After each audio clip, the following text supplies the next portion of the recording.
வேதத்தை எடுத்துக்கொள்ள 1 சாமுவேல் புஸ்தகம் 9வது அதிகாரம் 27வது வசனம்.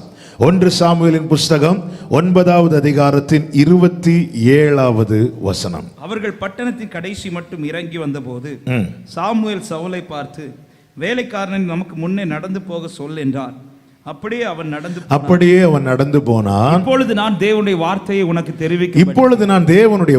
உனக்கு தெரிவிக்கும்படி நீ சற்றே தரித்து நில் என்றார். நீ தரித்து நில். இந்த மாதம் கர்த்தர் நமக்கு தந்த வார்த்தை. ஆமென். திட்டவும் தெளிவுமாய் சிந்தையிலே கொண்டு வந்து பேச ஆரம்பித்தார். ஆமென். தேவ சமூகத்தில் தரித்திருப்பது அல்லது காத்திருப்பது மிக அவசியம். அருமையான அந்த வார்த்தை, சற்றே தரித்து நில். அப்போ ஒரு காரியம் தெளிவாய் தெரிகிறது, ரொம்ப நேரம் காத்திருக்க வைக்க மாட்டார். நம்முடைய திராணி என்ன என்பது அவருக்கு தெரியும். ஆமென். எல்லாருடைய வாழ்க்கையில் இந்த காத்திருக்கிற தருணம் இருக்கிறது. ஆனால் அவங்க திராணிக்கு தக்கதாய் தான் தேவன் காத்திருக்க வைப்பார். ஆபிரகாம் 25 வருஷம் காத்திருக்க வச்சதுனால நாமும் 25 வருஷம் காத்திருக்கணும் அப்படி கிடையாது. நம்முடைய நிலைமை அவருக்கு தெரியும், நம்முடைய திராணி அவருக்கு தெரியும். ஆனால் தரித்திருப்பது அவசியமாக இருக்கிறது. கடந்த ஏறக்குறைய இந்த மாதத்தின் எல்லா கூடுகைகளிலும் இந்த வார்த்தையை வைத்து கர்த்தர் பேசி வருகிறார். இந்த நாளில் முக்கியமான ஒரு காரியத்தை இதிலிருந்து நான் சொல்லும்படி விரும்புகிறேன். நாம் தேவ சமூகத்திலே தரித்திருக்க வேண்டும் அல்லது காத்திருக்க வேண்டும். எதற்காக காத்திருக்க வேண்டும் அப்படின்னா, பலப்பட. ஆமென். எல்லாரும் சொல்லுங்க, பலப்பட. ஏசாயா 40வது அதிகாரம் 29 முதல் வாசிக்க கேட்கலாம். நல்ல தெரிந்த வசனங்கள் தான். சோர்ந்து போகிறவனுக்கு அவர் பலன் கொடுத்து, சத்துவம் இல்லாதவனுக்கு சத்துவத்தை அவர் பெருக பண்ணுகிறார். இளைஞர் இளைப்படைந்து சோர்ந்து போவார்கள், வாலிபரும் இடறி விழுவார்கள். கர்த்தருக்கு காத்திருக்கிறவர்களோ புது பலன் அடைந்து கழுகுகளைப் போல செட்டைகளை அடித்து எழும்புவார்கள். அவர்கள் ஓடினாலும் இளைப்படையார்கள், நடந்தாலும் சோர்ந்து போகார்கள். அப்ப எதுக்கு பலன் தேவை அப்படின்னா, ஆமென், நமக்கு நியமித்த ஓட்டத்துல ஓடுறதுக்கு. அப்ப ஒரு காரியம் தெளிவாய் தெரிகிறது, நமக்கு முன்பதாக ஒரு பாதை இருந்தாலும் நாம் சோர்ந்து போவோமானால் நம்மால் நடக்க முடியாது. நாம் இளைப்படைவோமானால் நம்மால் ஓட முடியாது. நாம ஓடாம நமக்கான ஓட்டத்தை ஓடி முடிக்க முடியாது. ஆமென். அநேகருக்கு ஏன் முன்னேற முடியவில்லை அப்படின்னா, பாதையே தெரியல. இன்னும் அநேகருக்கு பாதை இருக்கு என தெரிந்து முன்னே போக முடியவில்லை. ஏன் முன்னே போக முடியலைன்னா, சோர்வு. கடந்த நாளிலே கர்த்தர் இந்த வார்த்தையை கொண்டு பேசினார். ஆமென். போன வெள்ளிக்கிழமை இதை பேசலாம் என்று தான் எடுத்தேன். அப்பொழுது இன்னொரு வார்த்தை ஆண்டவர் கொடுத்து பேச வைத்தார். இந்த வார்த்தையை இன்று பேசும்படி கர்த்தர் நினைவிலே கொண்டு வந்தார்.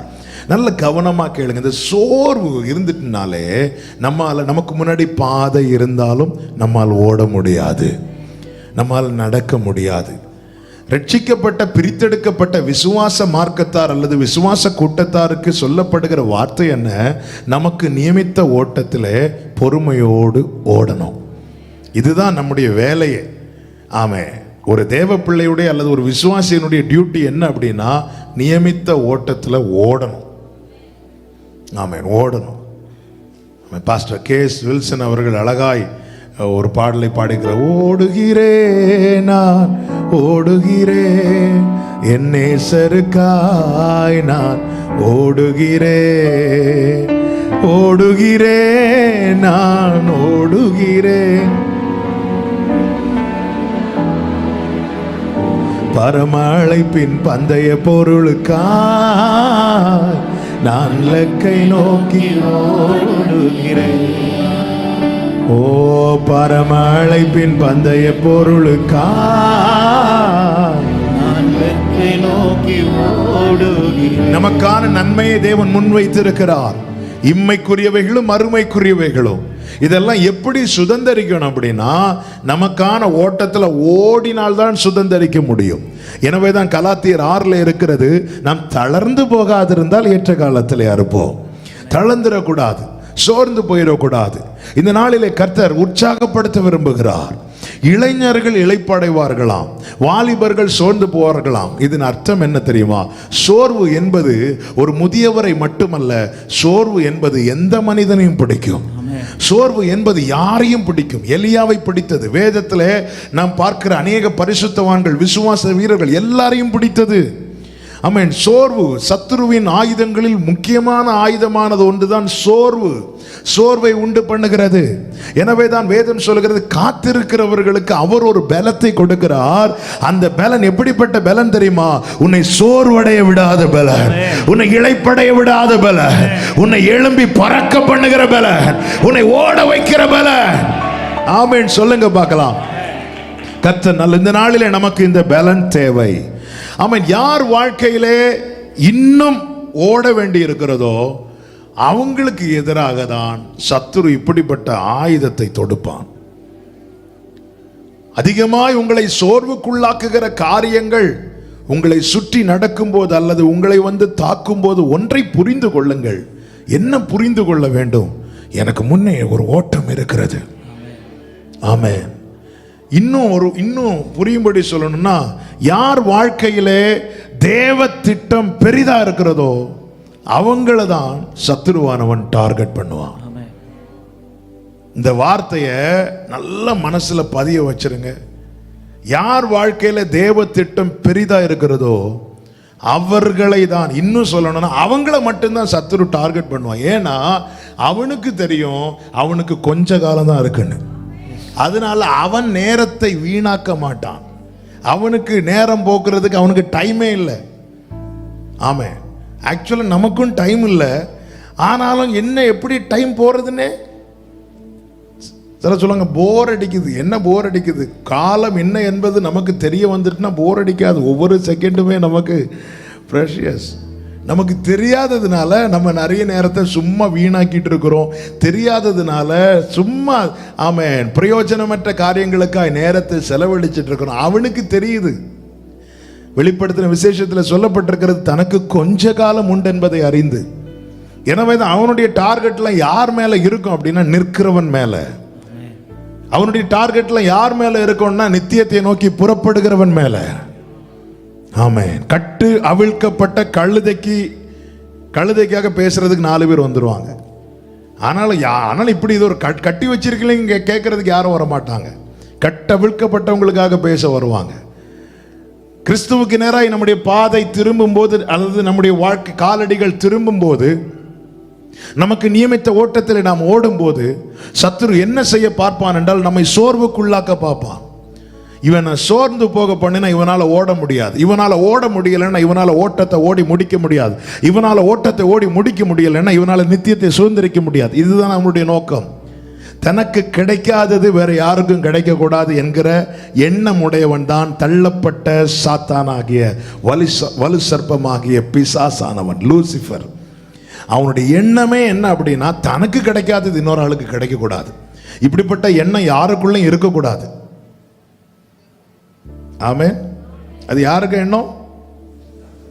ஆமாம். சில நேரத்தில் அமைதியாயிரும்லாம் தெரியும். சொல்லும் போது எல்லாத்தையும் சொல்லுங்க, எனக்கு கிடைக்காதது. ஆமாம். அப்படி நம்ம சொல்ல மாட்டோம். ஆனால் பார்ப்போம் எப்படி. இப்போ நாங்கள் எல்லாம் எங்களுக்கெல்லாம் எக்ஸாம் பேப்பர் வரும். பார்ப்போம் ஃபெயில். உடனே பக்கத்தில் பார்ப்போம், அவனும் ஃபெயில். அப்பாடா. இது யாருக்கு என்ன தெரியுமா? எனக்கு கிடைக்காதது உனக்கும் கிடைக்கக்கூடாது. இதுக்காக அவன் என்ன செய்வான் அப்படின்னா, எப்படியாவது சோர்ந்து போக பண்ணும்படியா அவன் காரியங்களை நடப்பிப்பான். இந்த நாளிலே சபையை நல்லா புரிஞ்சுக்கோங்க. ஏதாவது ஒரு விஷயம் உங்களை ரொம்ப சோர்ந்து போக பண்ணுதா, இந்த நாட்களில் என்ன தேவை அப்படின்னா, அப்படியே சோர்ந்து சூறைச்செடிக்கு கீழே போய் படுத்துக் கொள்வதற்கல்ல தேவன் இந்த வார்த்தைகளை சொல்வது. நீ காத்திருந்து பலத்தை பெற்றுக்கொள். எப்படி எந்த பலன் தேவை ஆண்டவர்கிட்ட கேட்கணும். எந்த காரியம் நீ சோர்ந்து போக பண்ணுது? ஆண்டவரே, இந்த ஒரு குறிப்பிட்ட காரியத்தினால் நான் சோர்ந்து போறேன்ப்பா, அதனால எனக்கு எதுவுமே செய்யவே தோணல மனசில். ஆண்டவரே, இதை மேற்கொள்ளுகிற பலத்தை எனக்கு தாங்க ஆண்டவரே. அதற்கு நீ தரித்து இருக்கணும். அது நீ கேட்கணும். ஆண்டவர் சமூகத்தில் இருந்து கேட்கணும். ஆண்டவர் சொல்லுகிற, நான் உனக்கு பலத்தை தருவேன். ஆமென். ஏசாயா 41 சொல்லப்பட்டு, நான் உன்னை பலப்படுத்தி உனக்கு சகாயம் பண்ணுவேன். சகாயம் பண்ண, நான் உனக்கு ஹெல்ப் பண்றேன். அவர் தேற்றரவாள நமக்கு உதவி செய்ய வந்திருக்கிறார். இந்த நாட்களில் எதை நினைத்து சோர்ந்து போய் வந்து, சிலருக்கு பாருங்க எவ்வளவு ட்ரீட்மெண்ட் பண்ணியும் வியாதியிலிருந்து விடுதலை கிடைக்காது. ஆமா, அது நாளடைவில் சோர்வை கொண்டு வந்துடும். ஒருவன் அதிகமாய் சோர்ந்து போகிறான் என்றாலே அந்த காரியத்தை குறித்த நம்பிக்கை அவனை விட்டு முற்றிலுமாய் போய்விட்டது என்று அர்த்தம். ஒரு காரியத்தை நினைத்து நம்ம ரொம்ப சோர்ந்து போயிட்டோம்னாலே அந்த காரியத்தை குறித்த நம்பிக்கை, இது மாறும் அல்லது இதுல இருந்து எனக்கு ஒரு விடுதலை கிடைக்கும் என்கிற நம்பிக்கை என்னை விட்டு முற்றிலும் போய்விட்டது என்று அர்த்தம். அப்படி அந்த நம்பிக்கை முற்றிலும் போயிட்டுன்னா அந்த காரியத்தை குறித்து நமக்கு ஜெபிக்க கூட தோணாது. நேற்று செய்தியில் இந்த வார்த்தையை சொன்னேன் என்று நினைக்கிறேன். ஒரு காரியத்தை குறித்த நம்பிக்கை நமக்கு கம்ப்ளீட்டா போயிட்டுன்னா அந்த காரியத்தை நம்ம ஜெபிக்க கூட மாட்டோம். ஆனா முறுமுறுக்க மாட்டோம், சகிச்சுட்டு அப்படியே இருப்போம். ஆனா நாளடைவில் அது நம்ம ரொம்ப அந்த சோர்வு என்னும் ஒரு போர்வைக்குள்ள நம்மளை வச்சிரும். ஆமென். ஒருவன் சோர்ந்து போனால் அவன் முகத்தில் அது தெரிஞ்சிடும். ஆமென். நெகேமியா ராஜாவுக்கு திராட்சரசம் பரிமாறும் போது அவன் முகம் வாடலா இருப்பதை பார்த்து சொல்ற, இது மன துக்கமே அன்றி வேறு ஒண்ணும் இல்லை. முகம் காட்டி கொடுத்துரும். சோர்ந்து போனால் நம்மால் முன்னேற முடியாது. நம்ம விசுவாச வீரர்களா இருக்கலாம், ரட்சிக்கப்பட்டவர்களா இருக்கலாம், பிரித்தெடுக்கப்பட்டவர்களா இருக்கலாம், எந்த பாவம் செய்யாதவர்கள், மற்ற எல்லா தீமையான காரியங்களுக்கு விலகி இருக்கிறவர்களா இருக்கலாம். ஆனால் நமக்குள்ளே சோர்வு வந்துட்டுன்னா நம்மால ஒரு ஸ்டெப் கூட எடுத்து வைக்க முடியாது. எனவே இதை மேற்கொள்ள நமக்கு என்ன தேவைன்னா உன்னத பலன் தேவை, பரலோக பலன் தேவை. அதற்காக கர்த்தர் சொல்லுகிறார், நீங்கள் தரித்திருங்கள். ஆண்டவர்கிட்ட கேட்கணும். கேளுங்கள் அப்படிங்கிறார் ஆண்டவர். கேளுங்கள், என் நாமத்தினால நீங்க கேளுங்கள், பெற்றுக்கொள்வீர்கள். என்ன கேட்கணும்? ஆண்டவர், இந்த விஷயத்துல நான் ரொம்ப சோர்ந்து போறேன் ஆண்டவரே, இந்த காரியம் என்ன ரொம்ப சோர்ந்து போக பண்ணுதுப்பா, இப்படிப்பட்ட காரியங்கள் என்ன ரொம்ப டல்லாகுது ஆண்டவரே. ஆமென். அதனால எனக்கு எதுவுமே செய்ய முடியல.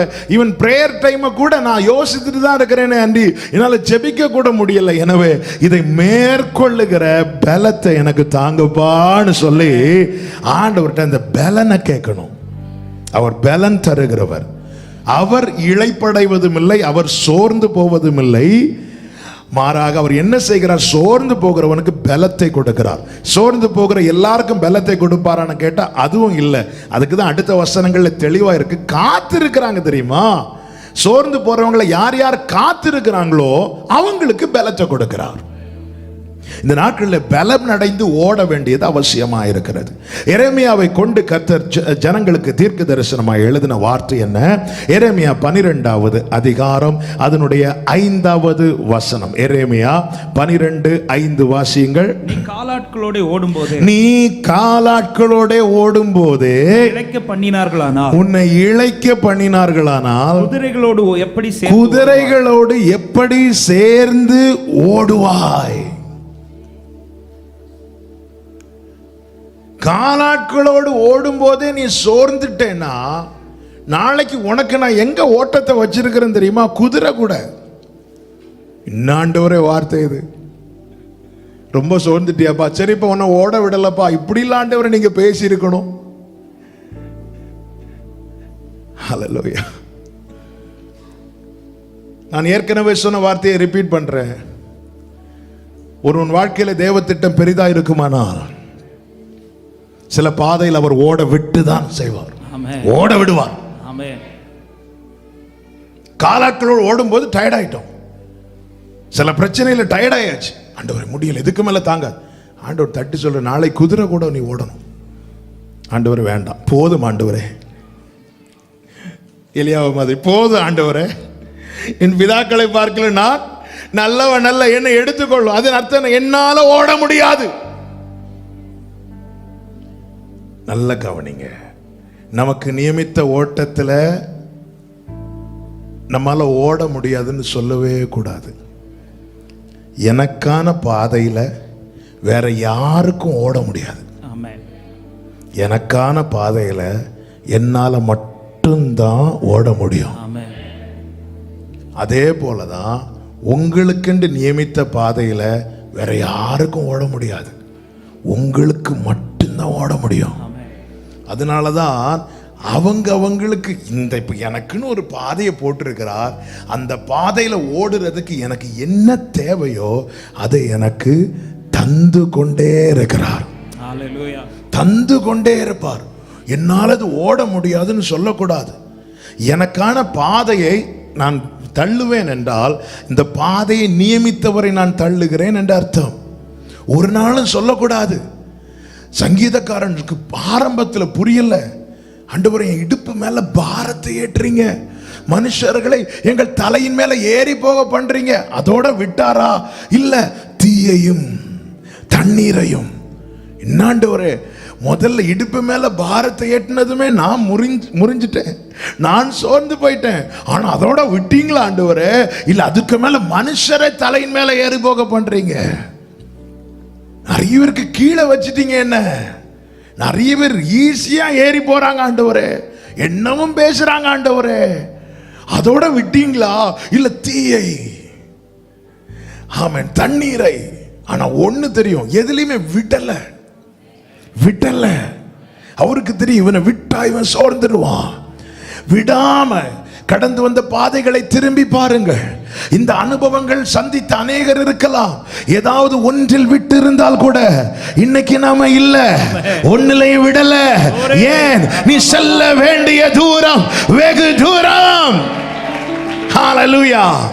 செல்ல வேண்டிய தூரம், செழிப்பான இடத்துல என்னை கொண்டு வந்து விட்டீர்.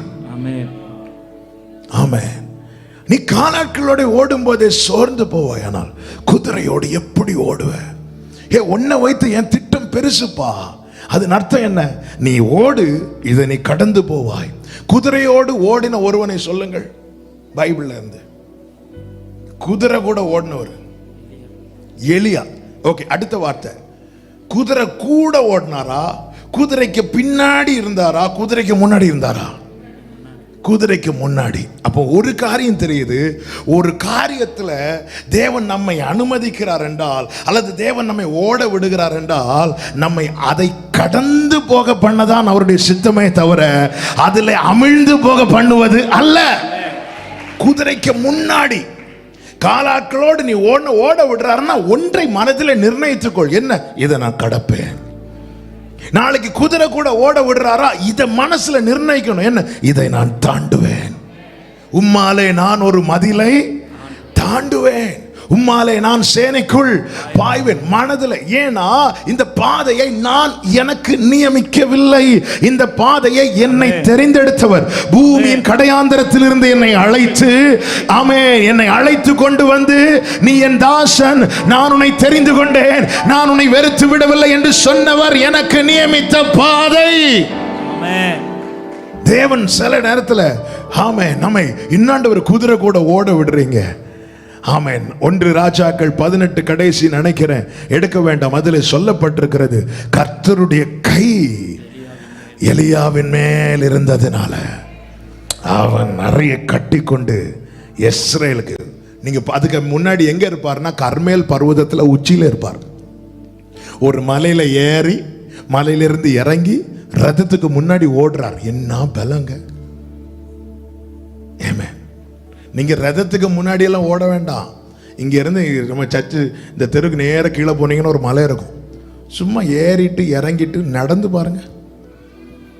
ஆமென். அடுத்து ஜெப குறிப்பு தான் இங்க வரும். எல்லாருக்காக ஜெபித்துக் கொள்ளுங்கள். மலையில ஏறினாங்க. இன்னும் இவர் மலையில ஏறி உச்சியில போய் முழங்கால் போட்டு ஜெபம் பண்ணிட்டு அடுத்து ரதத்துக்கு முன்னாடி ஓடுறாருன்னா, இந்த பாதை எளிதான பாதையா கடினமான பாதையா? எளிதான பாதையா கடினமான பாதையா? கேலரியில இருந்து பார்க்கிறவங்களுக்கு இது கடினமான பாதை. எலியாட்ட கேட்ட சொல்லுவார், இது கர்த்தர் நியமித்த பாதை. வெளியிருந்து பார்க்கிறவங்களுக்கு நாம் நடக்கிற பாதை சற்று கடினமா இருக்கலாம், ஆனால் நடத்துகிறவர் இருக்கிறதுனால தைரியமா சொல்லணும், இது கடினமான பாதை அல்ல, இது கர்த்தர் எனக்கு நியமித்த பாதை. ஆமென் சொல்றவங்க நல்ல கரங்களை தட்டி கம் ஆன் சபையே, ஹalleluya. எல் ஷடாய் சர்வ வல்லவரே, எல்லாம் ஓ ஜீசஸ் இல்லாதவைகள் உடரபா ஹந்தரபா லகதனரா ரேகபலரா. அவர் சர்வ வல்லவர். ஆமென். உங்களுக்கு நீங்க எவ்வளவு கஷ்டப்படுறீங்கல்ல, இப்படி எல்லாம் சொல்லுவாங்க. ஆமாங்க, நான் ரொம்ப கஷ்டப்படுறேங்க. இல்ல, கர்த்தர் நியமித்த பாதை. ஆமென். இது கர்த்தர் நியமித்த பாதை. இது கர்த்தர் நியமித்த பாதையானதுனால ஒரு காரியம் கேரண்டி, என்ன குதிரையோடு ஓட விட்டாலும் நீ முன்னாடி தான் நிப்ப. உன்னை ஒரு நாளும் பின்னோக்கி பின்னோக்கி போக அவர் விட மாட்டார். ஆமென். சொல்லுங்க பார்க்கலாம். ஆமென். நீ காலாட்களோட ஓடி இதுலயே சோர்ந்துட்டேனா இனி வர காரியத்தில் எப்படி நிக்க போற? ஆமென். நம்ம செகண்ட் வேவ் வரும்போதே அனௌன்ஸ் பண்ணிட்டாங்க, அடுத்து என்ன வேவ் வரப்போகுது? தேர்ட். நம்ம எல்லாம் என்ன ஜெபம் பண்ணிட்டு இருக்கிறோம்? ஆண்டவரே தேர்ட் வேவ் வரவே கூடாது. ஏன் அப்படி ஜெபம் பண்றோம்? ஏன்னா செகண்ட்லயே எல்லாம் போச்சு. செகண்ட்லயே நம்ம என்ன ஆயிட்டோம்? சோர்ந்து போயிட்டோம். ஆமென். ஆண்டவரே தேர்ட் வேவ் வேண்டாம். நாம் நடக்கிற பல பாதைகள்ல நிறைய காரியங்கள் நமக்கு புரியாது, நமக்கு தெரியாது. நான் திரும்ப சொல்றேன், யார் வாழ்க்கையில தேவ திட்டம் பெரிதா இருக்கிறதோ அவங்கள சாத்தான் நோட் பண்ணுவான். இன்னைக்கு வரைக்கும் ஒரு நற்செய்தி சொல்லட்டுமா? பல பிரச்சனையை நீங்க பார்த்திருக்கலாம். இந்த செகண்ட் வரைக்கும் அவனால் உங்களை ஜெயிக்க முடியல. இதுதாங்க சாட்சி.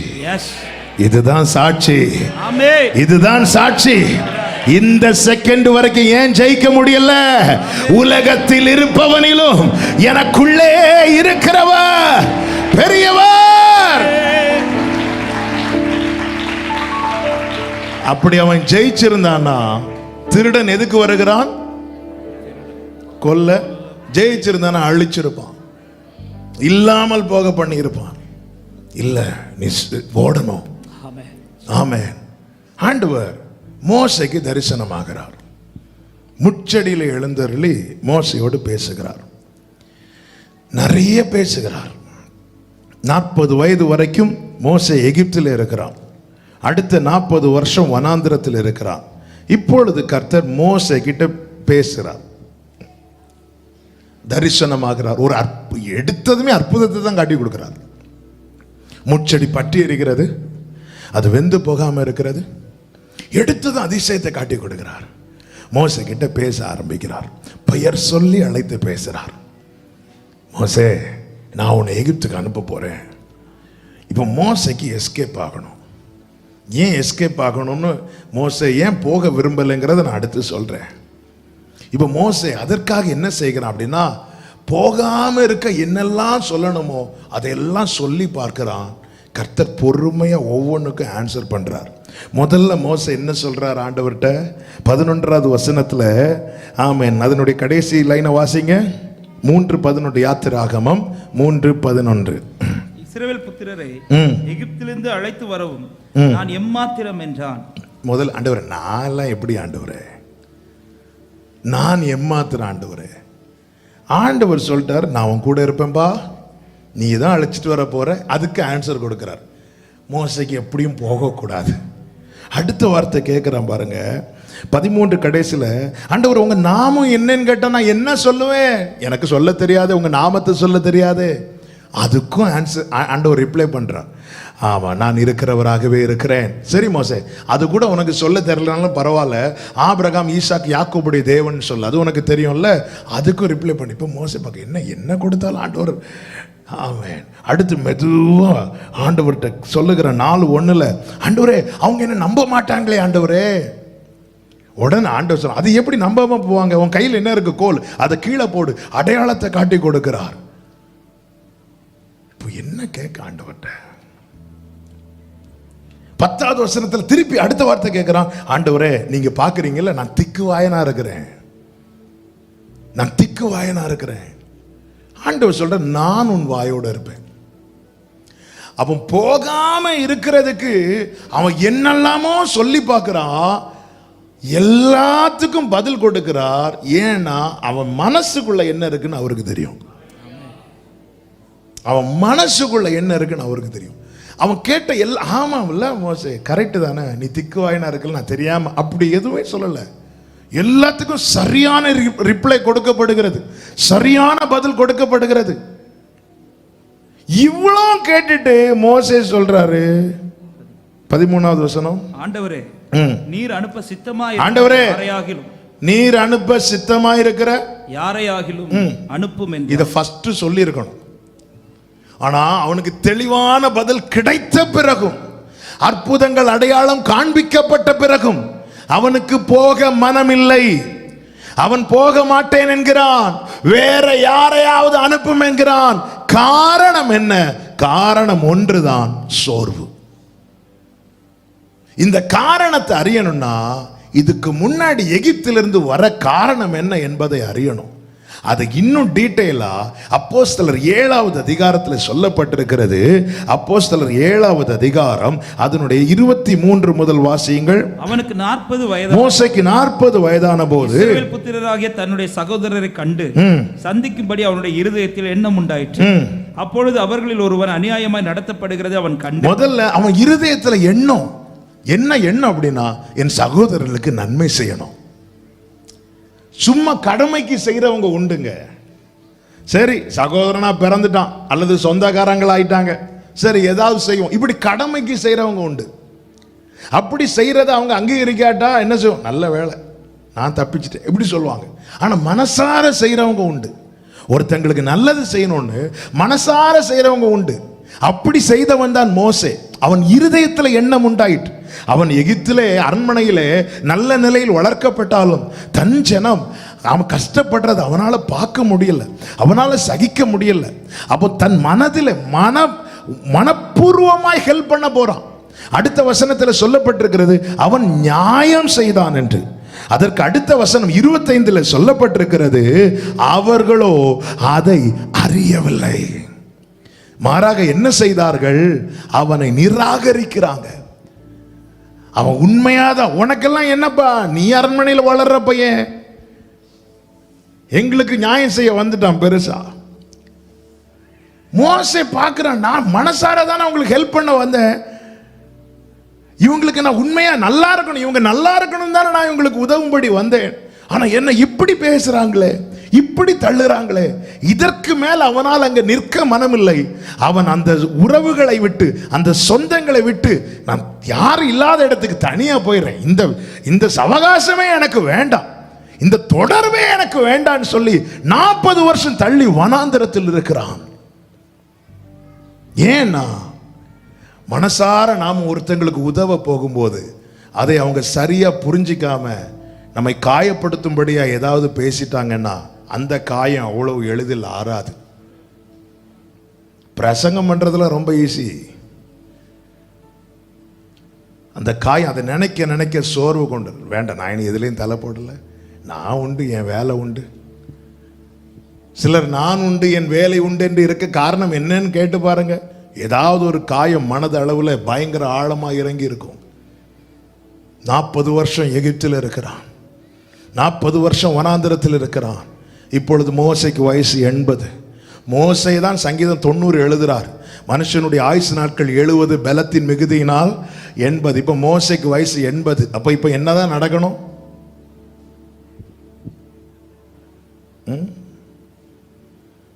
என்ன நடக்கணும்? கர்த்தர் மோசையை அடக்கம் பண்ணினார். உபாகமம் கடைசி அதிகாரத்தில் இருக்குல்ல, அது நடந்திருக்கணும் இப்போ. ஆனால் அது நடக்கலை. ஏன் நடக்கலை? ஏன்னா மோசே, இந்த பூமியில் உன்னை நான் எதற்காக ஜனிப்பித்தேனோ அந்த நோக்கம் இன்னும் நிறைவேறவில்லை. உன்னிடத்தில் 100% நியாயம் உன் பக்கத்தில் இருந்தாலும் உன்னை எதற்காக இந்த பூமியிலே நான் ஜனிப்பித்தேனோ அந்த நோக்கம் நிறைவேறாமல் உன் ஓட்டம் வெற்றியாய் முடியாது. நாம் 1000 காரணங்கள் சொன்னாலும் நம்மை தேவன் எதற்காக இந்த பூமியில ஜனிப்பித்தாரோ அந்த நோக்கம் நிறைவேறவில்லை என்றால் நாம் என்னதான் ரட்சிக்கப்பட்டு ஞானஸ்நானம் எடுத்து அபிஷேகம் பெற்றேன் சொன்னாலும் இந்த ஓட்டம் வெற்றியாய் முடியாது. இப்ப கர்த்தர் என்ன செய்கிறார்? மோசே கிட்ட வருகிறார். மோசே கிட்ட வந்து எவ்வளோ பேசுகிறார். வார்த்தைகளை சொல்லி பேசுகிறார், நாமத்தை தெரியப்படுத்துகிறார், அடையாளங்களை செய்கிறார், அற்புதங்களை செய்கிறார். இவ்வளவு செய்தும் அவன் சொல்லுகிறான், வேற யாரையாவது அனுப்புங்க ஆண்டவரேன்னு சொல்லும் போது வேதம் சொல்லுகிறது அவருக்கு கோபம் உண்டாகிவிட்டது. உண்மையில ஆண்டவருக்கு யார் மேல அங்க கோபம் வரணும்?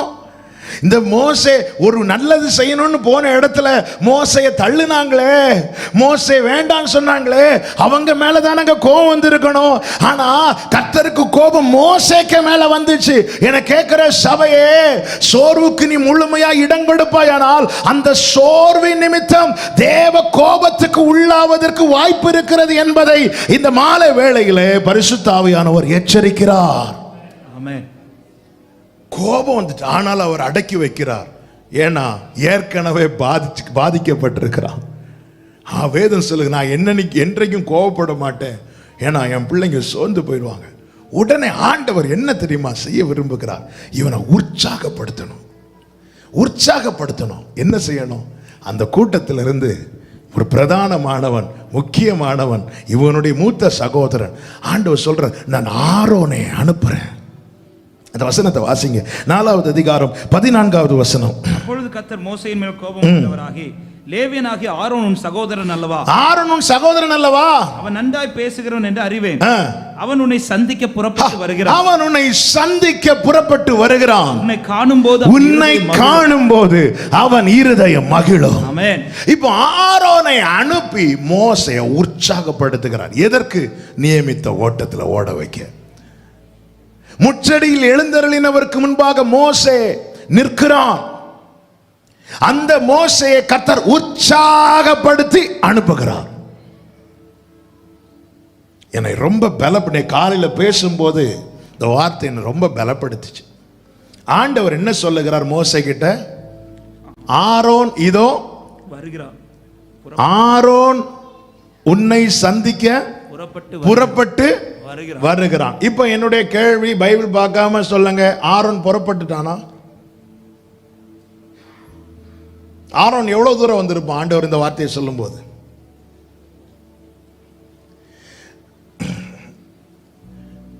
நீங்க எவ்வளவு நீங்க யோசிக்கிறது பார்த்தாலே தெரியும் உங்களுக்கு தெரியலன்னு. ஏன்னா நான் இப்படியெல்லாம் யோசித்து லாஸ்ட் பெஞ்சில் இருந்து யோசித்ததுனால தெரியும். அப்படி வைப்போம், நமக்கு ஒண்ணுமே அதனால பேச தெரியலன்னு அப்படி. இப்போ ஆண்டவர் ஆரோன் புறப்பட்டு வருகிறான் சொல்லும் போது ஆரோன் எவ்வளவு தூரம் வந்திருக்கிறான்? அப்படியே 4வது அதிகாரம் 27வது வசனத்தை வாசிங்க. கர்த்தர் ஆரோனை நோக்கி நீ வனாந்திரத்தில் மோசேக்கு எதிர்கொண்டு போ என்றார். எப்போ சொல்றாரு? 20வது வசனத்தை வாசிங்க.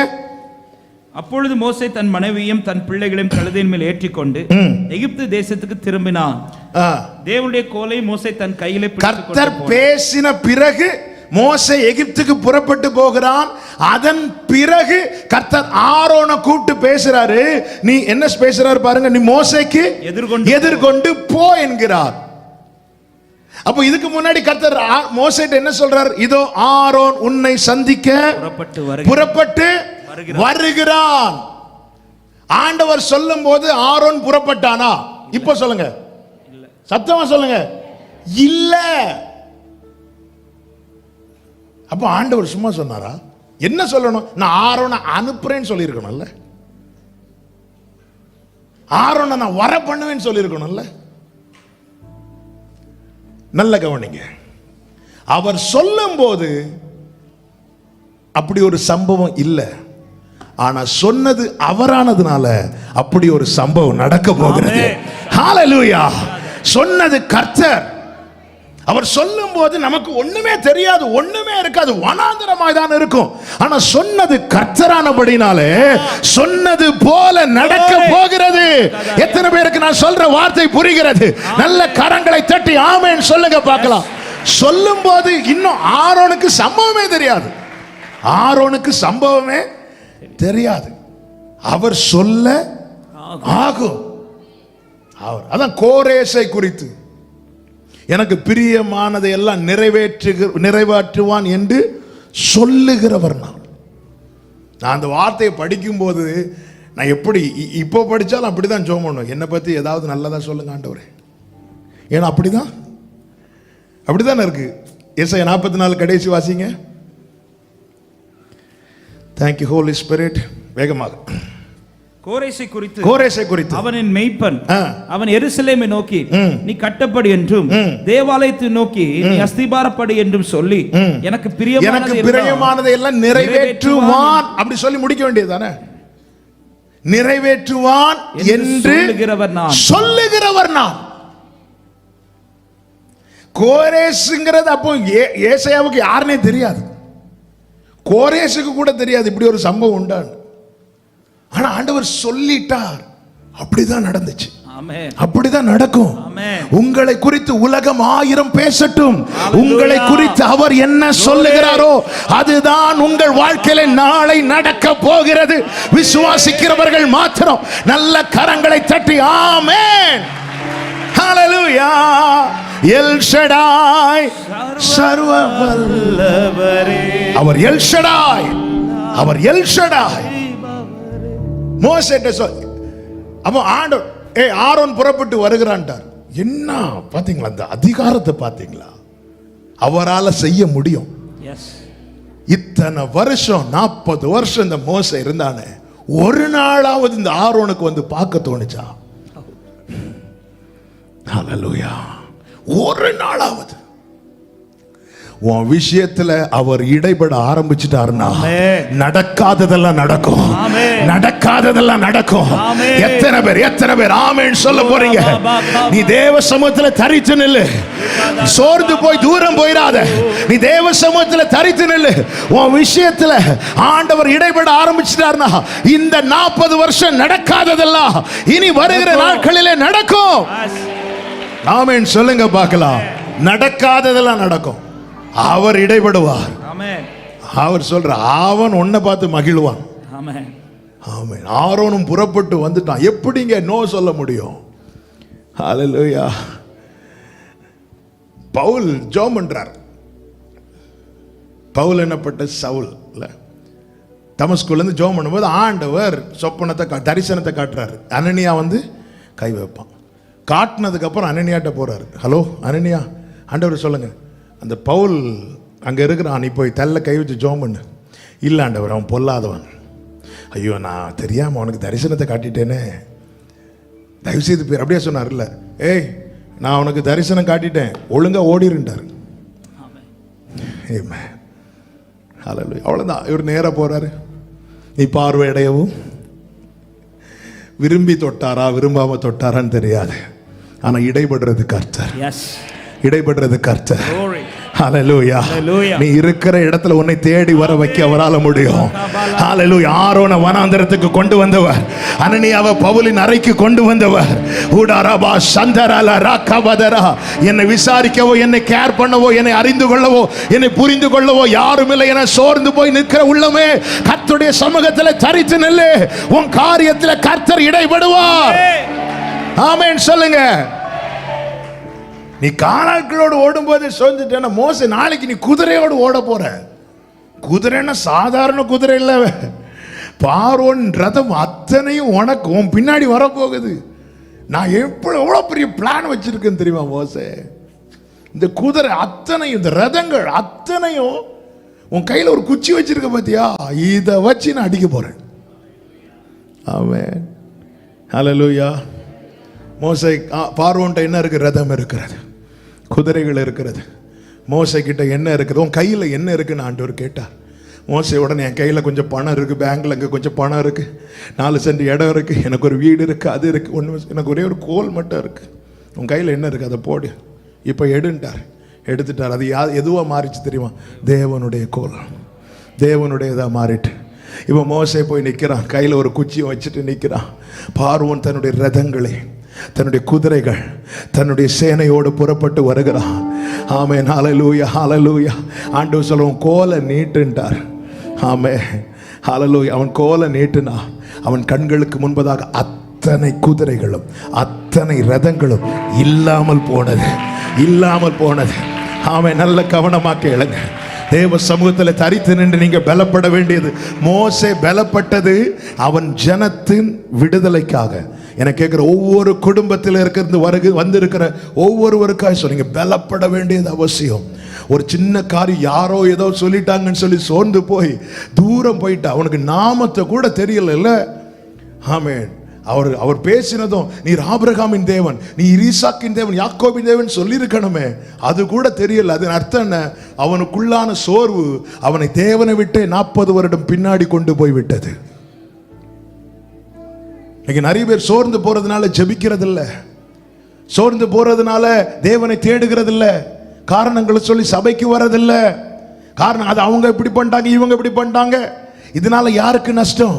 மோசே, நீ நாளைக்கு போய் எகிப்தில பார்வோன் சமூகத்தில் நீ போய் நிக்கிறது வரைக்கும் உன் ஜனங்கள் வாதிக்கப்பட்டு கொண்டு அவங்க உன்னுடைய வேல்யூ அவங்களுக்கு தெரியாம இருக்கலாம். ஆனா நீ புரிந்துகோ, நீ போகாம அவங்களுக்கு விடுதலை கிடைக்காது.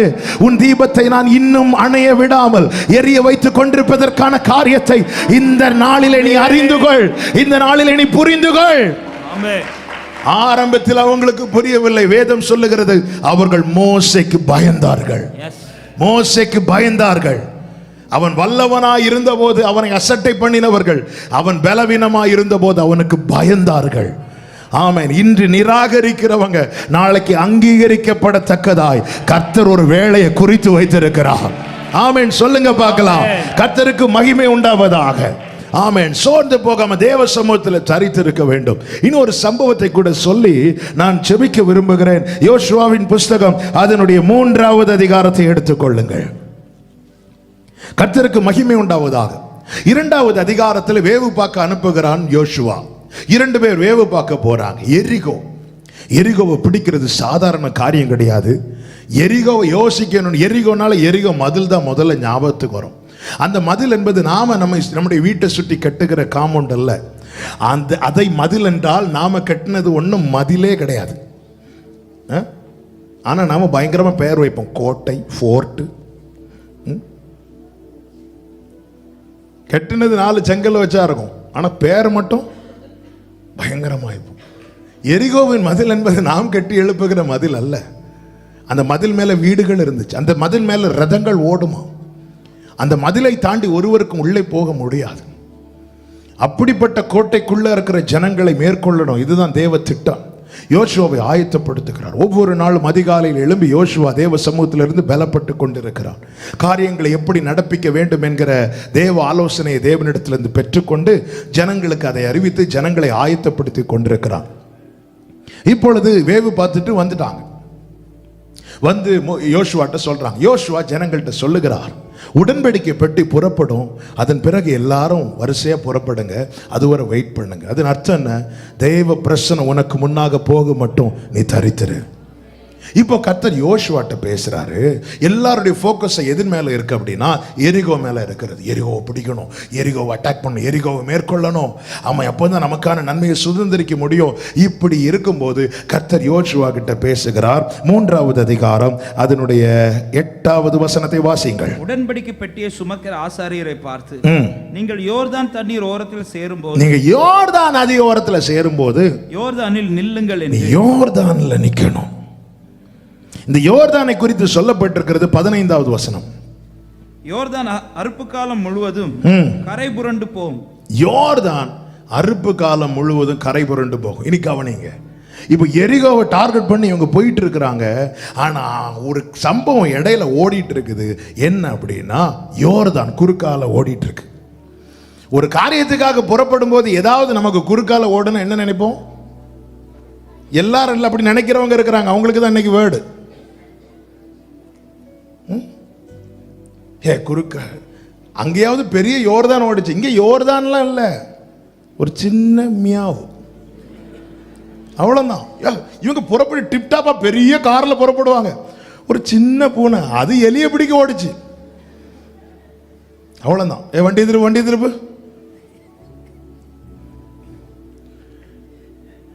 தேவ திட்டம் பெரிதா இருக்குமானால் தேவ பிள்ளைகளுக்கு நடுவே இப்படிப்பட்ட அநேக காரியங்கள் ஓடும்.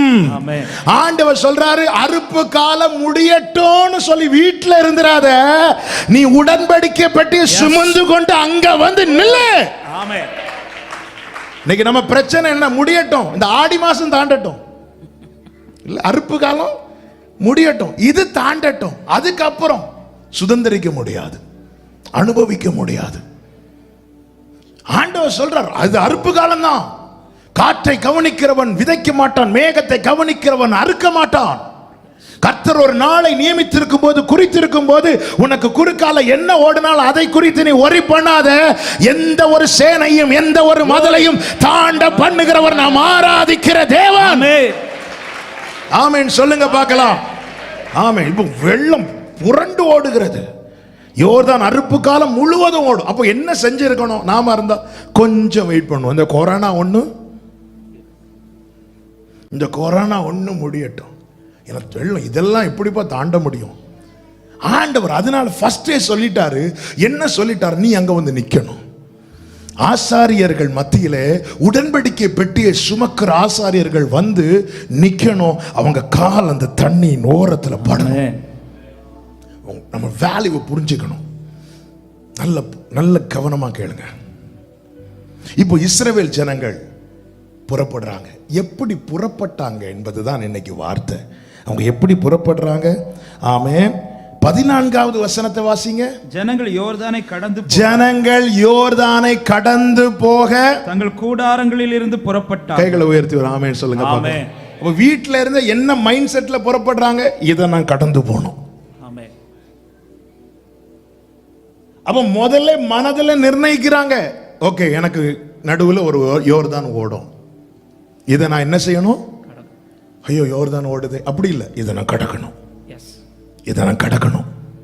இப்போ ஒரு கடினமான பாதையில் நான் நிற்கிறேன். புறப்படும் போது எப்படி புறப்படுறாங்க தெரியுமா? யோர்தானை கடந்து போக புறப்பட்டார்கள். ஆமென். யோர்தானை கடந்து போக. அதான் மனதின் அறையை இடை கட்டி கொள்ளணும். இதான் நம்மை திடப்படுத்துற தேவ சமூகத்தில் ஆண்டவர் எரிகோவை மேற்கொள்ளுவேன் ஆண்டவர் தந்திருக்கப்ப அது நடுவில் என்ன ஓடினாலும் அதை என்னை கடக்க பண்ணுவார். என்னை கடக்க பண்ணுவார். எனக்கான ஸ்தானத்தில் என்னை கொண்டு போய் நிறுத்த, அதுக்கு நடுவில் என்ன மதில் தடையா இருந்தாலும் என்னை கடக்க பண்ணுவார். எத்தனை சேனை வந்தாலும் என்னை கடக்க பண்ணுவார். இந்த நம்பிக்கை நம் மனதில் இல்லைன்னா நாம சோர்ந்து போயிருவோம். ஹல்லேலூயா. இந்த நம்பிக்கையில பாருங்க, 1 சாமுவேல் 30வது இதுல கை வச்சுக்கோங்க. 1 சாமுவேல் 30வது அதிகாரத்துல சிக்லாகில் இருந்து சத்துருக்கள் தாவீதின் குடும்பத்தை பிடித்து கொண்டு போன பிறகு தாவீதும் அவனோடு இருந்த 600 பேரும் தேவனிடத்திலிருந்து வார்த்தையை பெற்றுக்கொண்டு புறப்பட்டு போகிறார்கள். அதனுடைய 9வது வசனத்தை வாசியுங்கள். அப்பொழுது தாவீதும் அவனோடு இருந்த 600 பேரும் போனார்கள். அவர்கள் பேசோர் ஆற்றண்டைக்கு வந்த போது அங்கே சிலர் நின்னுட்டாங்க. சிலர் நின்னுட்டாங்க. அடுத்த வசனம். தாவீதோ 400 பேரோடும் கூட தொடர்ந்து போனான். 200 பேர் விடாய்த்து போனபடியால் பேசோர் ஆற்றை கடக்க மாட்டாங்க. விடாய்த்துட்டாங்க. அவங்களால கடக்க முடியாம போயிட்டு. அவங்க போனது அமலேக்கியர் கையிலிருந்து எல்லாவற்றையும் மீட்டு கொண்டு வர. இதுதான் மனசுல இருக்குது. ஆனா போகிற வழியில ஒரு ஆற்றண்டை இருக்கிறது, அதை கடக்க, அதை பார்த்ததும் தளர்ந்துட்டான். ஐயோ இனி இதெல்லாம் தாண்டி போய் என்னைக்கு அதை பிடிச்சு இல்ல. நிறைய காரியங்களை இப்படி அநேக யோசனைகளினால நம்ம இழைத்து போகிறோம். எனவே தான் கர்த்தர் ஃபர்ஸ்டே வேர்டு கொடுக்கிறார், யோர்தான்லாம் இருக்கும், நீ அங்க நிக்கணும். உடன்படிக்கை பெட்டி சுமக்கிற ஆசாரியின் காலத்துல படணும். ஜனங்கள் வீட்டில இருந்து எப்படி புறப்படுறாங்கன்னா, இதை நான் தாண்டணும், இதை நான் தாண்டுவேன், இதை நான் தாண்டுவேன். என்ன தைரியம் கேட்டா, என் முன்னாடி தேவ பிரசன்னம் இருக்கிறது, என் முன்னாக தேவ பிரசன்னம் இருக்கிறது. ஆமே. நல்ல கவனிங்க. ஆசாரியர்கள் கால் பட்ட உடனே யோர்தான் பிளக்கவில்லை. உடன்படிக்கை பெட்டியை சுமக்கிற ஆசாரியர்கள் கால் பட்ட உடனே. இன்னைக்கு காலையில் இந்த வார்த்தை அதிகமா என்னோடு பேசினது. ஆமென். இந்த மாலை வேளையிலே உங்களுக்கு சொல்லுகிறேன், இரத்தத்தால் மீட்டு நம்மை ராஜாக்களாகவும் எல்லாரையும் ஆசாரியர்கள் ஆக்கிட்டாரு. ஆனா எத்தனை பேர் உடன்படிக்கை பெட்டி சுமக்கிற ஆசாரியர்களா இருக்கிறோம்? ஒரு குடும்பத்தில் 5 பேர் ரட்சிக்கப்பட்டாங்க, 5 பேர் ஆசாரியர்கள். அதுல எத்தனை பேர் உடன்படிக்கை பெட்டி சுமக்கிற ஆசாரியர்களா இருக்கிறோம்? உடன்படிக்கை பெட்டி சுமப்பது என்பது என்ன? தேவ பிரசன்னத்தை சுமப்பது, தேவ பிரசன்னத்தை சுமப்பது. ஆமென். ஆண்டவருடைய பிரசன்னத்தை சுமந்து வருகிறது. மலையிலிருந்து மோசே இறங்கும் போது அவன் பிரசன்னத்தோடு வருகிறான். அவன் முகம் பிரகாசித்தது. பிரசனத்தை விட்டு வருவதல்ல, பிரசனத்திலிருந்து வருவது. உடன்படிக்கை பெட்டியை சுமக்கிற ஆசாரனுடைய கால் அந்த பிரவாகித்து ஓடுகிற தண்ணீரில் பட்ட உடனே, அடுத்த வசனத்தை வாசியுங்கள், யோசுவா 3வது அதிகாரம். Praise the Lord. பெட்டியை சுமக்கிற ஆசாரியர்களின் கால்கள் தண்ணீரின் ஓரத்தில் பட்டவுடனே, ஓரத்தில் பட்டவுடனே மேலே இருந்து ஓடி வருகிற தண்ணீர், மேலே இருந்து ஓடி வருகிற தண்ணீர் நின்று சார்தானுக்கு அடுத்த ஆதாம் ஊர் வரைக்கும் ஒரு குவியலாக குவிந்தது. குவியலாக குவிந்தது. உப்பு கடல் என்னும் சமனான வெளியின் கடலுக்கு ஓடி வருகிற தண்ணீர் பிரிந்து ஓடிற்று. அப்பொழுது ஜனங்கள் எரிகோவுக்கு எதிரே கடந்து போனார்கள். சகல ஜனங்களும் ஜனங்க எப்படி கடந்து போறாங்க? அந்த 17 கடைசி வாசிங்க, 17 ஃபுல்லா வாசிங்க. சகல ஜனங்களும் யோர்தானை கடந்து தீருமளவும் கர்த்தருடைய உடன்படிக்கை பெட்டியை சுமக்கிற ஆசாரியர்கள் நடுவிலே தண்ணீர் இல்லாத தரையில், யோர்தானின் நடுவிலே தண்ணீர் இல்லாத தரையிலே காலூன்றி நிற்கும் போது இஸ்ரவேலர் எல்லாரும் தண்ணீரற்ற உலர்ந்த தரை வழியா கடந்து போனார்கள். இப்போ நல்ல கவனிங்க, இது செய்தி அல்ல என்றாலும் இன்று காலையிலே கர்த்தர் பலப்படுத்தினபடியினால் இந்த வார்த்தையை சொல்றேன். ஓகே, இப்ப பிரவாகித்து ஓடுகிற யோர்தான் என்னும் தண்ணீர், இது ஒரு பெரிய பிரச்சனை. இந்த தண்ணீர்ல யார் கால் மட்டும்தான் பட்டுச்சு?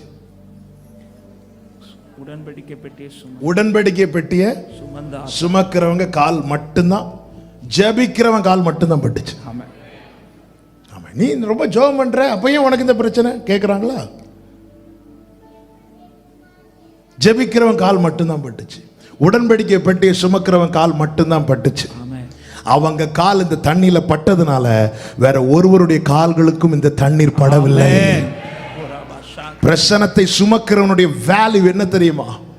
அந்த குடும்பத்தில் அவங்க அநேக நிந்தைகளை சகித்து கொண்டிருப்பாங்க, அநேக பலவீனங்களை சகித்து கொண்டிருப்பாங்க. ஆனால் அவங்க யோர்தானின் நடுவில் வந்து நிப்பாங்க. யோர்தானின் நடுவில் நிப்பாங்க. யோர்தானின் நடுவில் நிப்பாங்க. இவங்க கால் படாம வேற யார் கால் பட்டிருந்தாலும் இந்த யோர்தான் அவங்களை என்னைக்கோ எப்பவோ இழுத்துட்டு போயிருக்கும். ஹல்லேலூயா. அதனால பெட்டியை சுமக்கிற ஆசாரியர்களே, உங்க கால் அந்த தண்ணியில பட்டதுக்காக ஸ்தோத்திரம் பண்ணுங்க.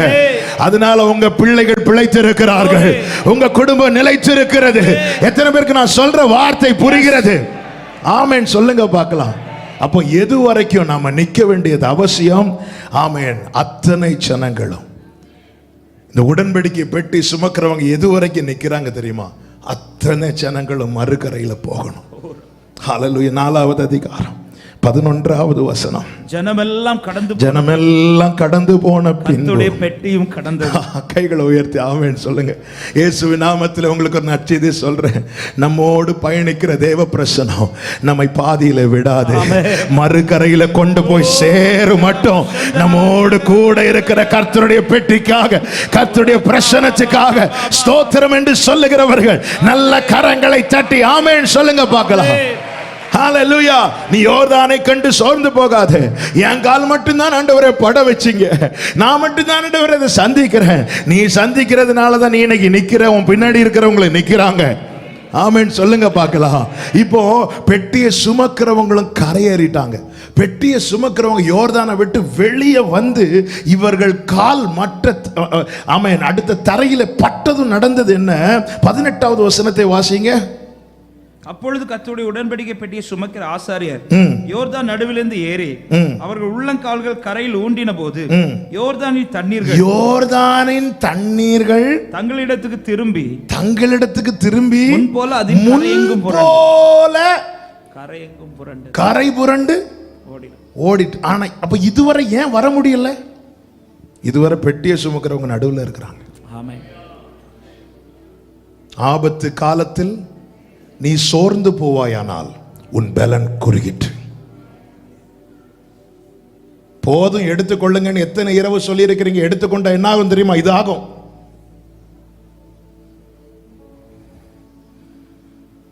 பக்கத்தில் 1000 வலது புறத்தில் 10000 விழுந்தும் அது ஏன் உன்னை அணுகவில்லை தெரியுமா? பெட்டியை சுமந்து கொண்டிருக்கிற உன்னை நடுவில் வைத்திருக்கிறது.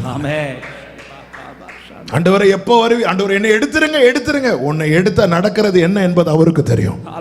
எத்தனை காலம் இந்த பூமியில் ஓட நியமித்தார் அத்தனை காலம் தெய்வ பிரசன்னத்தில் தரித்திரு. உன் நிமித்தம் அநேகர் மீட்கப்படுகிறார்கள். உன் நிமித்தம் உன் குடும்பம் காப்பாற்றப்படுகிறது. உன் நிமித்தம் எத்தனை பேருக்கு நான் சொல்ற வார்த்தை புரிகிறது? கரங்களை தட்டி ஆமென் என்று சொல்லி ஷஹந்தரா லரா கபதரா ஆமென். ஹalleluya. நீ சோர்ந்து போகாத, நீ தளர்ந்து போகாத. உன்னை கொண்டு தேவ திட்டம் பெரியது. ஆமென். நீ பலவீனனா இருக்கலாம், பலவீனம் உள்ளவளா இருக்கலாம், ஆனா நீ பெட்டியை சுமக்கிறவன், நீ பிரசன்னத்தில் இருக்கிறவன். நீ உன்னால மட்டும்தான் யோர்தானின் நடுவில் நிற்க முடியும். உன் கால் மட்டும்தான் அந்த தண்ணீரில் பட ஆண்டவர் அனுமதிப்பா. அத்தனை பேர் பாருங்க, இந்த உடன்படிக்கை பெட்டி சுமக்கிறவங்க தண்ணீர்ல காலை வச்சதும் தண்ணீர்லாம் விலகி போயிட்டு இவங்க யோர்தான்ல இருந்து மறுகரைக்கு போனதும் வெள்ளம் திரும்பியும் புரண்டு ஓடுது. ஆனா ஒரு காரியத்தை உறுதிப்படுத்தின பிறகுதான் மறுகரைக்கு போனோம். என்ன உறுதிப்படுத்தின பிறகு? என் ஜனம் எல்லாம் சேஃபா அடுத்த கரையில வந்துட்டாங்க. யாரும் இந்த யோர்தான் பாதையில் இல்லை, யாரும் இது நடுவில் இல்லை, யாரும் பழைய பாதையில் இல்லை, எல்லாரும் தாண்டிட்டாங்க. அதை கன்ஃபார்ம் பண்ணதுக்கு அப்புறம் தான் இவங்க பெட்டியை சுமக்கிற ஆசாரியர்கள் யோர்தானை விட்டே கரையேறாங்க. ஆமென். என்னை கேட்குற ஒவ்வொருவருக்கும் சொல்கிறேன், பல இரவுகள் அழுதுருக்கலாம். ஏன் ஆண்டவரை இந்த குடும்பத்தில் வச்சிருக்கிறீங்க? எதுக்கு ஆண்டவர் இப்படி ஒரு வாழ்க்கை? எடுத்துருங்க ஆண்டவரை. ஏன் ஆண்டவர் எத்தனையோ பேர் எடுத்துட்டீங்க, என்ன மட்டும் ஆண்டவரை விட்டுருக்கிறீங்க? பல இரவு அழுதுருக்கலாம். ஒரு காரியத்தை உறுதிப்படுத்தின பிறகுதான் ஓட்டத்தை முடிக்க வைப்பார். என்ன? என்னை சார்ந்தவர்கள் எல்லாரும் சேஃப் சோன்ல இருக்கிறாங்க. ஆமென். இந்த யோர்தானை கடந்துட்டாங்க, இந்த உடன்படிக்கைக்குள்ள வந்துட்டாங்க. எத்தனை பேர் நம்புறீங்க? எத்தனை பேர் விரும்புறீங்க? எத்தனை பேர் விசுவாசிக்கிறீங்க? அதுவரைக்கும் இந்த தீபத்தை தேவன் அணைய விடவில்லை, அணைய விட மாட்டார். நம்புறவங்க நல்ல கரங்களை தட்டி ஹalleluya. ஆமென். எவ்வளவு நல்ல தேவன், எவ்வளவு நல்ல தேவன். அவர் உண்மை உள்ளவர். நமக்கு இப்போ என்ன தேவைன்னா தேவ பலன் தேவை. ஏன்னா யோர்தான்ல அந்த தண்ணீரில் நம்ம கால தான் படுது. பெட்டியை சுமக்கிறவங்க கால தான் பட வைக்கிறார். மற்றவங்க எல்லாம் அப்படி ஃப்ரீயா போறாங்க. ஆமாம். எத்தனை இரவுகள் உங்களுக்கு தூக்கம் வராமல் இருந்திருக்கும். உங்க வீட்டில் பாருங்க, கூட இருக்கிறவங்க நல்லா தூங்கிட்டு இருப்பாங்க. எத்தனை நாள் நல்ல சாப்பாடு இருந்தும் சாப்பிட முடியாமல் இருந்திருப்பீங்க. கூட இருக்கிறவங்களும் நல்லா சாப்பிட்டுட்டு இருப்பாங்கல்ல. ஆமென். ஒன்றை புரிந்து கொள்ளுங்கள். ஆமென். இந்த பாதையில் உங்களை நடத்துவது நிமித்தம் உங்களோடு இருக்கிறவர்கள் நன்மையை அனுபவித்துக் கொண்டிருக்கிறார்கள். அது அவங்களுக்கு இப்போ புரியாமல் இருக்கலாம். ஆமென்.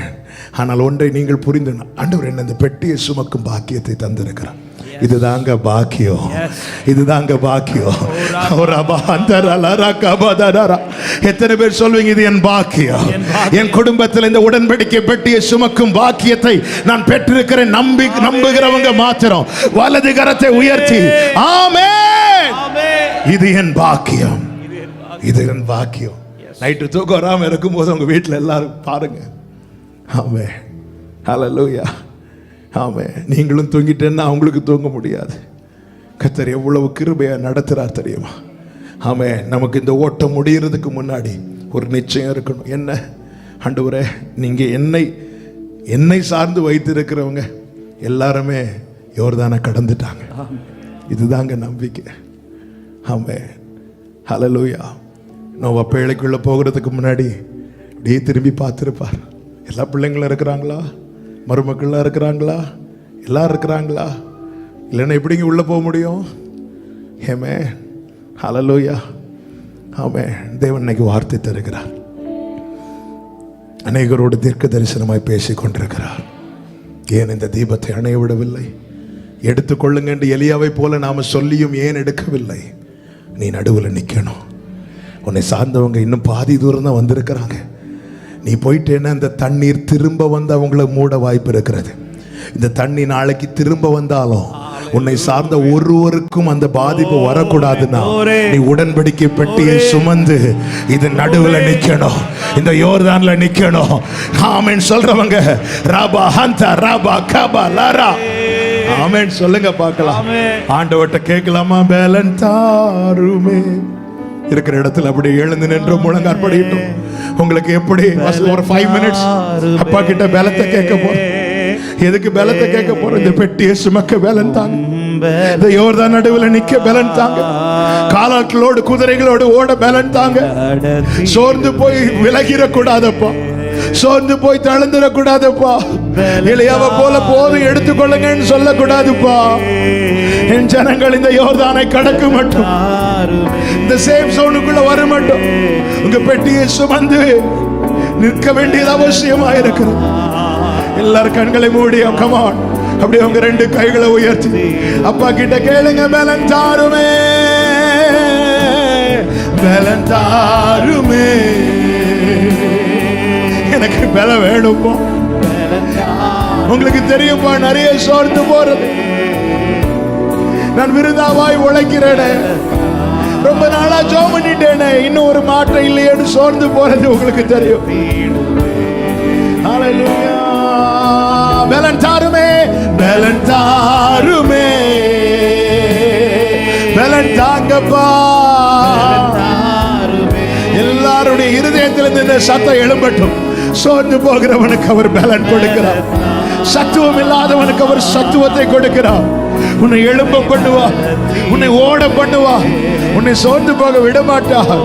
உற்சாகப்படுத்த ஆரோனை அனுப்புவார். அவர் இருக்கிறார். இந்த ஓட்டத்தில் நீ தனிமை அல்ல. தண்ணீர் ஓரத்தில் கால் பட்டதை குறித்து கலங்காதே. உன் பின்னாக வருகிறவர்கள் சுகமாய் இருக்க போகிறார்கள், அது நிமித்தமாக. உன் தலைமுறை நன்றாய் இருக்க போகிறது, அது நிமித்தமாக. பலன் தாருமே, பலன் தாருமே. ஆண்டவர்கிட்ட கேளுங்க, எனக்கு இந்த பலன் தேவை. நான் சோர்ந்து போறேன் ரொம்ப. உங்களுக்கு தெரியும்லப்பா நான் சோர்ந்து போறது.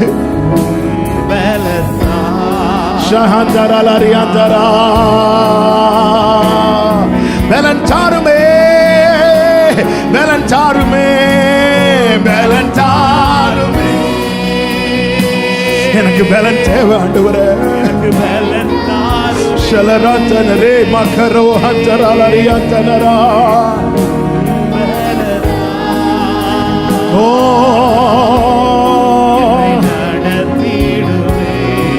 ஹalleluya. பலன் தாருமே. உன்னத பலத்தால் இடை கட்டுங்க. செல்ல வேண்டிய தூரம் வெகு தூரம் சகோதரி, நீ செல்ல வேண்டிய தூரம் வெகு தூரம் சகோதரா. உன்னை முடக்கி போல பார்க்கிற சத்துரு தோற்று போகிறார். கர்த்தருடைய கிருபை உன்னை தாங்குகிறது. கர்த்தருடைய கிருபை உன்னை பலப்படுத்துகிறது. ஓராபா ஹந்தரா லரியாந்தரா. பலன் தாருமே, ஓராபா சந்தரா லக்தரா ஹந்தரே லகடரா ஹந்தரா. ஆமென். பலன் தாங்கப்பா. ஓ ஜீசஸ். அபிஷேகம் பெற்றவங்க அந்நிய பாஷையில நல்ல கரங்களை தட்டி அந்நிய பாஷையில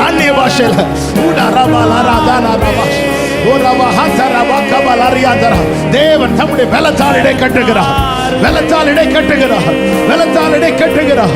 ஹalleluya. இந்த தண்ணீரின் ஓரத்தில் உன் கால் பட்டது நிமித்தம் உன் தலைமுறை நன்றாயிருக்க போகிறார்கள். உன் பலன் தாங்கப்பா, பலன் தாங்கப்பா. சோர்ந்து போய் வந்த உன்னை பலப்படுத்தி அனுப்புகிறார். பலப்படுத்துகிறார், பலப்படுத்துகிறார். நீ வாழ்ந்திருக்க வேண்டியது அவசியம். நீ வாழ்ந்திருக்க வேண்டியது அவசியம். ஷலரத்தனே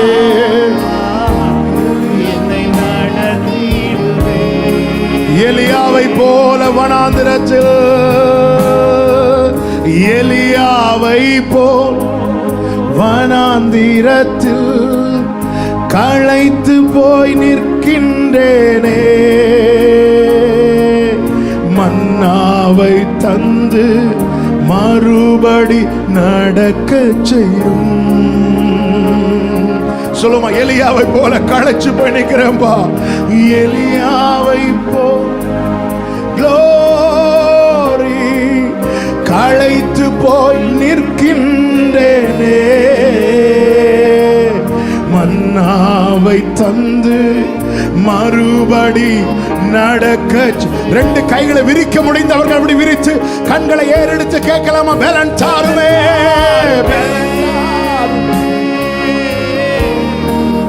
பலன் தாருமே. உங்க பலத்தால இடை கட்டுங்கப்பா.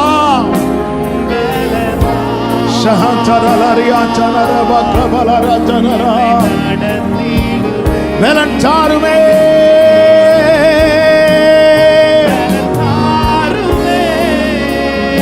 Jesus Jesus Jesus.